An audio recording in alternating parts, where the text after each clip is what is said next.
Books for ever میں خوش آمدید۔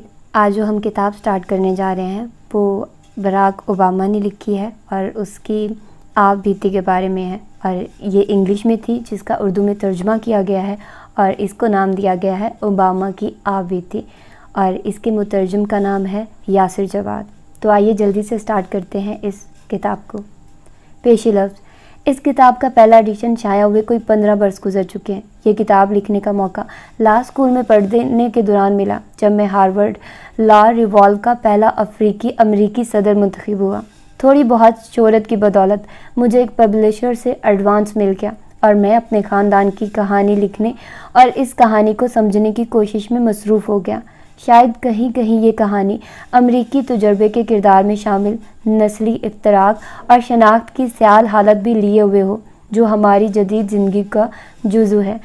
پہلی کتاب لکھنے والے تمام مصنفین کی طرح میں بھی اشاعت کے وقت امید اور مایوسی سے بھرا ہوا تھا۔ یہ امید کہ کتاب میرے تصور سے بھی زیادہ کامیاب رہے گی، اور یہ مایوسی کہ میں کوئی قابل قدر بات بیان کرنے میں کامیاب نہیں ہو سکا۔ حقیقت کہیں بین بینی ہے، تبصرے بس ٹھیک ہی آئے، فروخت زیادہ حوصلہ افزا نہیں تھی، اور چند ماہ بعد ہی میں اپنی زندگی میں مصروف ہو گیا۔ میں نے جان لیا تھا کہ بطور مصنف میرا کریئر طویل نہیں، مگر اس بات پر خوشی تھی کہ میں نے یہ مرحلہ عزت کے ساتھ طے کر لیا۔ آئندہ 10 برس کے دوران میرے پاس سوچ بچار کے لیے بہت کم وقت تھا۔ میں نے 1992 میں ایک ووٹر رجسٹریشن پروجیکٹ کے لیے انتخاب لڑا، سول حقوق کی پریکٹس شروع کی اور شکاگو یونیورسٹی میں آئینی قانون پڑھنے لگا۔ میری بیوی اور میں نے ایک گھر خریدا، 2 بیٹیوں کی رحمت پائی اور بلوں کی ادائیگی کے لیے جدوجہد کرتے رہے۔ 1996 میں ریاستی متنوع میں ایک نشست پر انتخابات کا انعقاد ہوا تو میں کچھ دوستوں نے مجھے اس پر بطور امیدوار حصہ لینے کو کہا۔ میں جیت گیا۔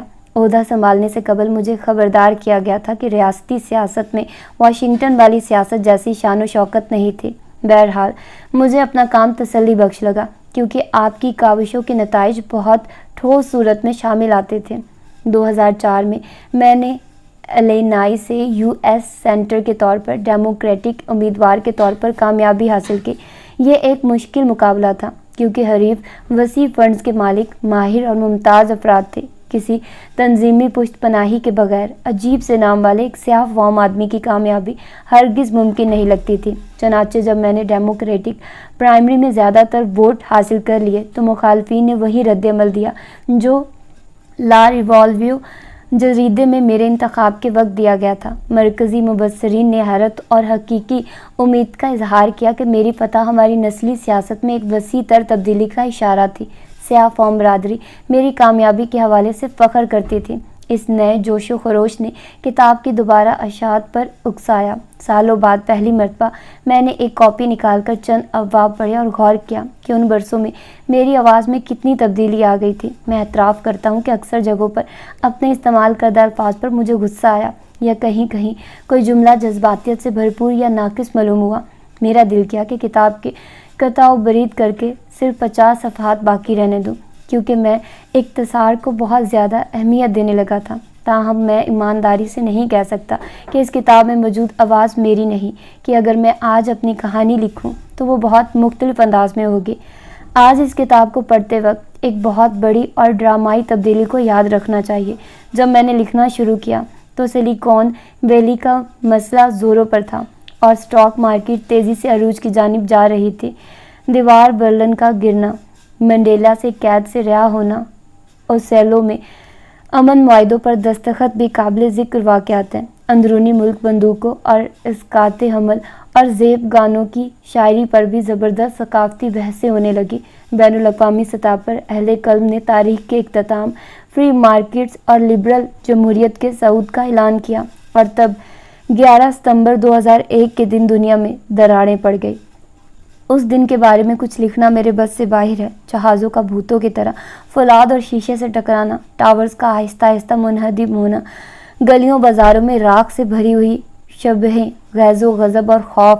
میں اس برہنہ انکاریت کو سمجھنے کا دکھاوا بھی نہیں کرتا جس کے تحت دہشت گردوں نے یہ کام کیا، اور ان کے بھائی اب بھی اسی قسم کے کاموں میں مصروف ہیں۔ میں بس اتنا جانتا ہوں کہ اس روز تاریخ اپنا انتقام لینے آئی تھی کہ در حقیقت ماضی کبھی مردہ اور مدفن نہیں ہوتا۔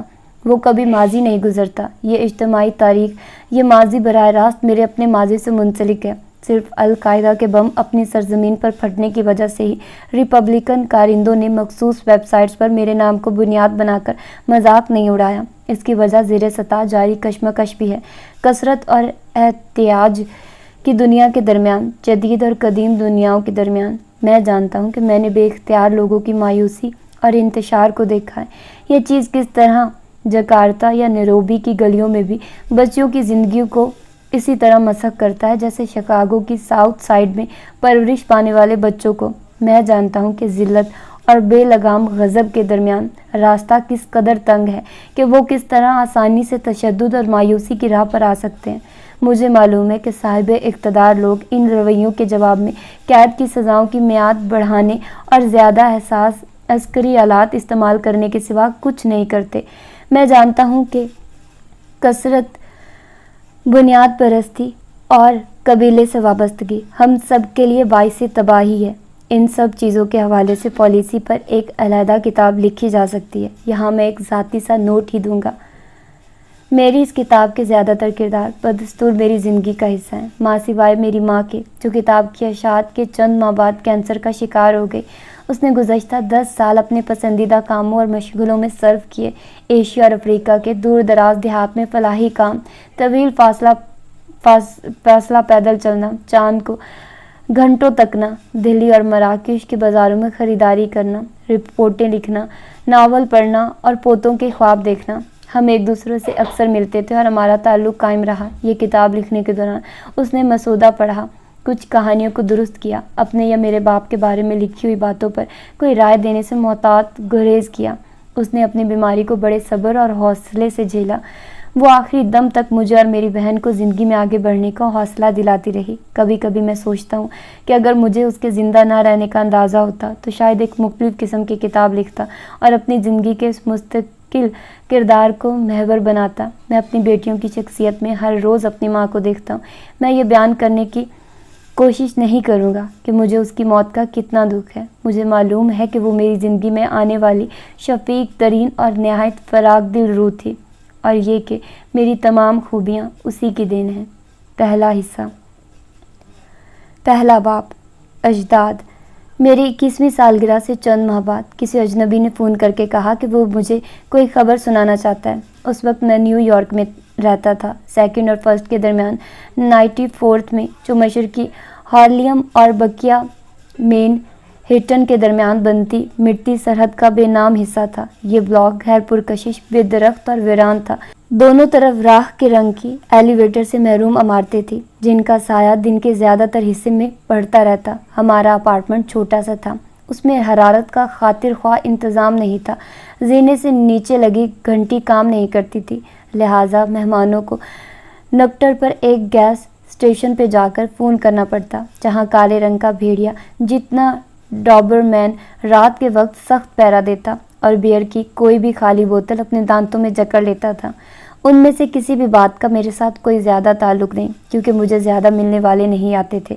ان دنوں میں بے قرار رہتا، میں کام اور ادھورے منصوبوں میں مصروف تھا اور دوسرے لوگوں کو غیر ضروری خیال کیا کرتا تھا۔ ایسا نہیں کہ مجھے محفل بالکل ہی پسند نہ تھی۔ میں اڑوس پڑوس میں رہنے والے متعدد پورٹریکن افراد کے ساتھ ہسپانوی کھانوں کا تبادلہ بہت خوشی سے کیا کرتا تھا، اور کلاسز سے واپس آتے ہوئے اکثر راستے میں رک کر لڑکوں سے گپ شپ کر لیتا تھا۔ اچھے موسم میں اور میرا ہم کمرہ ساتھی انگیٹھی کے ساتھ بیٹھ کر سگریٹ پیتے اور شہر پر چھائے ہوئے قہر آلود نیلے آسمان کا جائزہ لیتے، یا پڑوس کے بہتر علاقوں میں مقیم گورے لوگوں کو کتوں کے ہمراہ اپنے بلاک سے گزرتے اور انہیں پیشاب وغیرہ کرواتے ہوئے دیکھتے رہتے۔ تمہارے منہ میں گند، حرام زادو، میرا ساتھی متاثر کن انداز میں دھاڑتا، اور ہم کتے اور اس کے مالک دونوں پر ہنستے، جو سنگ دلانہ اور غیر معذرت خواہانہ انداز میں آگے بڑھ جاتے۔ ایسے لمحات میں مجھے بہت لطف محسوس ہوتا، مگر بہت مختصر وقت کے لیے۔ اگر گفتگو بہک جاتی یا سرحد عبور کر کے انسیت میں داخل ہونے لگتی تو میں جلد ہی کوئی بہانہ کر کے اٹھ جاتا۔ میں اپنی محفوظ ترین تنہائی کی راحت کا عادی ہو گیا تھا۔ مجھے یاد ہے کہ 7 والے اپارٹمنٹ میں مقیم ایک بوڑھا بھی میرے جیسے مزاج کا تھا۔ وہ دبلا پتلا، خمیدہ کمر والا بوڑھا اکیلا رہتا تھا۔ شاذ و نادر اپنے اپارٹمنٹ سے باہر نکلنے پر اس نے ایک بھاری کالا اوور کوٹ اور بدہیت فیڈرا ہیٹ پہن رکھا ہوتا۔ اکثر اوقات جب وہ اسٹور سے واپس آ رہا ہوتا تو میرا اس کا سامنا ہو جاتا اور میں سامان اوپر تک پہنچانے کی پیشکش کرتا۔ وہ میری طرف دیکھ کر کندھے اچکا دیتا۔ تب ہم زینہ چڑھنے لگتے اور ہر منزل پر پل بھر کو رکتے تاکہ وہ اپنی سانس بحال کر لے۔ آخر کار اس کے اپارٹمنٹ کے سامنے پہنچ کر میں تھیلیوں کو احتیاط سے فرش پہ رکھ دیتا اور وہ سر ہلا کر شکریہ ادا کرتے ہوئے اندر داخل ہوتا اور چٹخنی چڑھا لیتا۔ ہم نے آپس میں کبھی کوئی بات نہ کی اور نہ ہی کبھی اس نے میری خدمات کا شکریہ ادا کیا۔ بوڑھے کی خاموشی میرے لیے متاثر کن تھی۔ میں نے اسے ایک پرمحبت روح خیال کیا۔ بعد ازاں میرے ہم کمرہ نے اسے تیسری منزل کی سیڑھیوں پر پڑے پایا، آنکھیں پوری طرح کھلی ہوئی، ٹانگیں اکڑی ہوئی اور کسی بچے کی طرح کھچا مچا۔ لوگ جمع ہو گئے۔ چند ایک عورتوں نے اپنے سینے پر سلیب کا نشان بنایا اور چھوٹے بچوں نے جوش بھری سرگوشیاں کی۔ انجام کار پیرامیڈیکل کارکن لاش کو اٹھانے آئے اور پولیس بوڑھے کے اپارٹمنٹ میں داخل ہوئی۔ وہ کافی صاف ستھرا، تقریباً خالی تھا۔ ایک کرسی، ایک ڈیسک، گھنی بھومیں اور مدھم مسکراہٹ والی ایک عورت کی وقت رسیدہ تصویر آتش دان پر رکھی ہوئی۔ کسی شخص نے ریفریجریٹر کھولا اور میونیز اچار کی بوتلوں کے پیچھے تقریباً $1000 کے نوٹ اخبار میں لپٹے ہوئے ملے۔ منظر کی تنہائی نے مجھ پر اثر ڈالا۔ لمحہ بھر کے لیے مجھے خواہش ہوئی کہ کاش میں اس بوڑھے کا نام جانتا۔ تب تقریباً اچانک مجھے اپنی خواہش پر پچھتاوا ہوا اور دکھ محسوس ہونے لگا۔ مجھے لگا کہ جیسے ہمارے درمیان ایک معاہدے کی خلاف ورزی سرزد ہو گئی ہو، کہ جیسے اس ویران کمرے میں بوڑھا میرے کان میں ایک انکہی تاریخ بول رہا تھا، ایسی باتیں بتاتے ہوئے جنہیں سننے کو میں ترجیح نہیں دیتا تھا۔ کوئی 1 ماہ بعد سرد بے مہر نومبر کی صبح کو سورج بادلوں کے آنچل میں چھپ کر مدھم ہو گیا اور تب دوسری صدا آئی۔ میں اپنے لیے ناشتہ بنا رہا تھا، چولہے پر کافی رکھی تھی اور 2 انڈے فرائی پین میں تھے۔ ہم کمرہ ساتھی نے مجھے فون پکڑایا۔ باری یہ تم ہو نا؟ ہاں، آپ کون؟ ہاں باری، میں تمہاری خالہ جین ہوں، نیروبی سے۔ تم میری آواز سن رہے ہو نا؟ معذرت چاہتا ہوں، آپ نے کیا بتایا کہ آپ کون ہیں؟ خالہ جین۔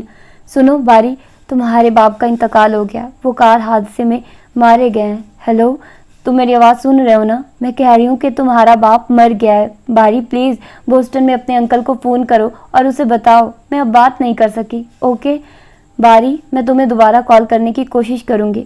بس اتنی سی بات ہوئی، لائن کٹ گئی اور میں صوفے پر بیٹھ کر کچن میں جلتے ہوئے انڈوں کی خوشبو سونگھنے لگا۔